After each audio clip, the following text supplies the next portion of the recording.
Why should I live in history, huh? Fuck, I don't want to know anything anymore. This is a world where nothing is solved. The clip we just saw is of Russ Cole, and in my opinion, perfectly illustrates one of True Detective's best aspects: nihilism.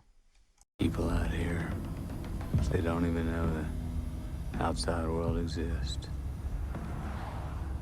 Might as well be living on the fucking moon. But what is nihilism? Now, one of True Detective's biggest influences is Friedrich Nietzsche.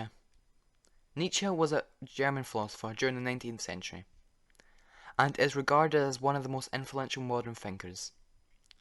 His most famous quote was that what doesn't kill you makes you stronger.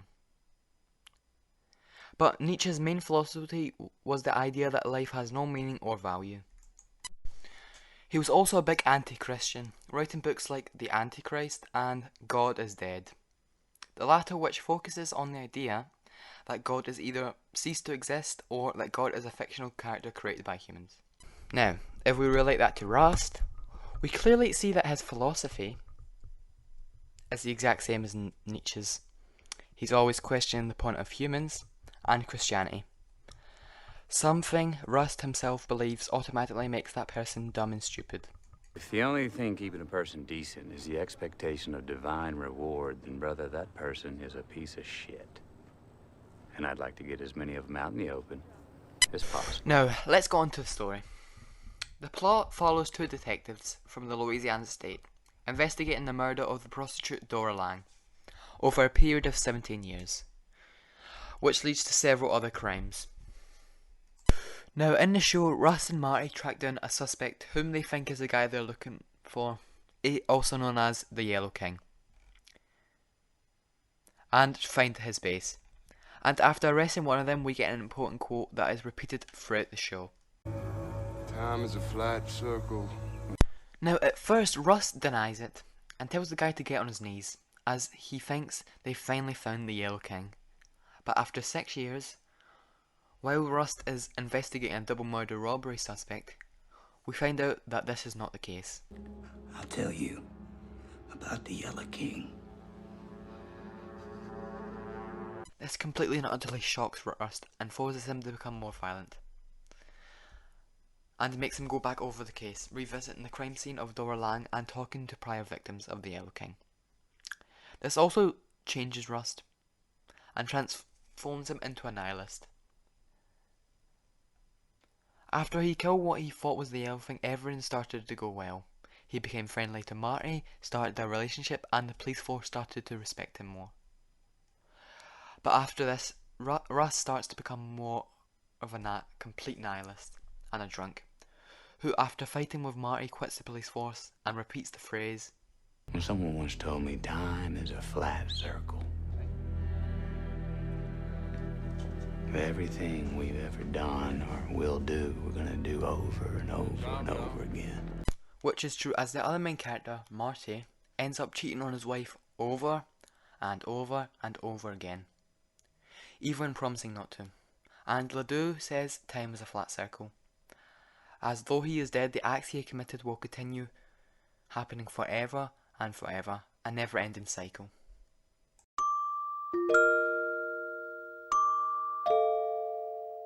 Now, the Yellow King is a fictional character in the book The King in Yellow, written in 1895. Now, one of True Detective's biggest influences is cosmic horror, or Lovecraftian horror, whose stories focus on existentialism and the insignificance of humans compared to the large and expanding universe. And the Yellow King is one of the most famous creatures in cosmic horror, and in the short story represents absolute evil, almost like the devil, someone or something that enjoys pain and suffering, and he is well known for his ability to live inside and corrupt people and making them rot. Now, this is interesting, as in True Detective, the Yellow King is most likely Errol Childress or the Spaghetti Faced Man, which would make sense as the Yellow King is something incomprehensible for humans. But the same could be also true for Sam Tuttle, who you could see is the original Yellow King, as he violated both Errol and Errol's sister, which would leave Errol in the state of mind that he's in True Detective. But I think the Yellow King is the idea of evil. That somebody could do such evil acts without remorse. As I think Ledoux, Errol and Tuttle are all the Yellow King in one way or another, as each of them commit terrible acts towards children, which directly opposes them to Marty and Rust. The end of True Detective. 11 years after quitting the police force, and after vanishing, Russ Cole comes back to find Marty, after being under question for being the main suspect of being the Yellow King. But we see for 4 years, Rust has been gathering evidence on the Yellow King and Carcosa, the layout of the Yellow King.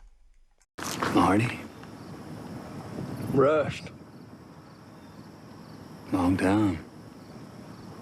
Long time.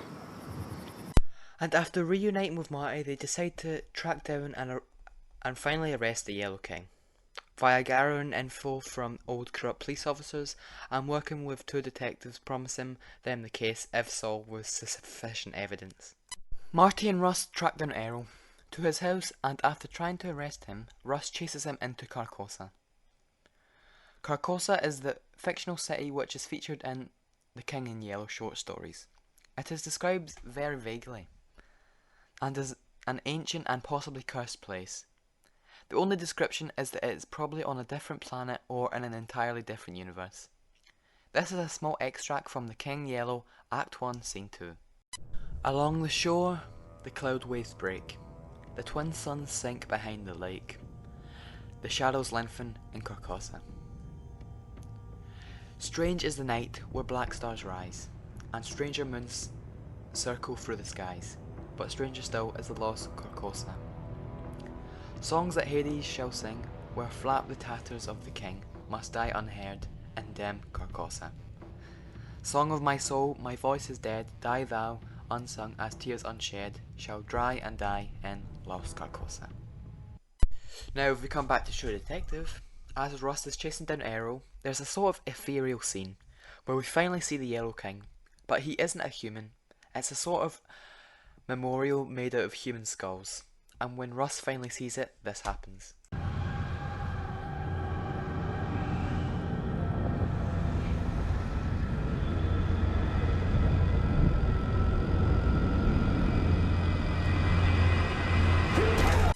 Now, this scene kinda confirms the theory that the Yellow King is an idea of evil and cannot be comprehended, as when Russ is looking at the vortex in front of him, he is completely entranced and unable to move.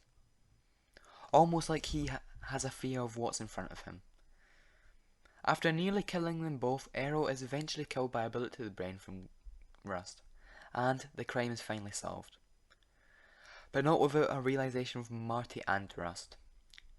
Marty's in the hospital bed and reunited with his ex-wife and family, and repeats the phrase I'm fine, but as the music hints at, not everything is not fine. Fine.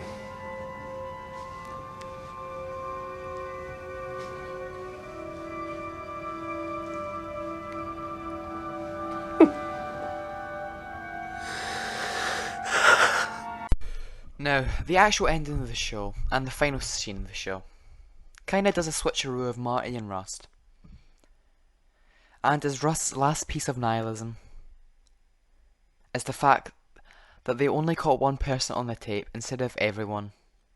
This reinforces the quote, time is a flat circle. But in the end, we both see Marty and Rust are talking. We see them both looking at the sky, and Marty says that the dark has got a bigger territory. But Russ, whose whole philosophy has changed after coming to terms with his daughter's death, and says this. Once there is only dark. Yes, any lights winning. Which I think perfectly wraps up the show, and leaves the show on an uplifting note. To say, don't live your life in the dark, because amongst the dark there is light.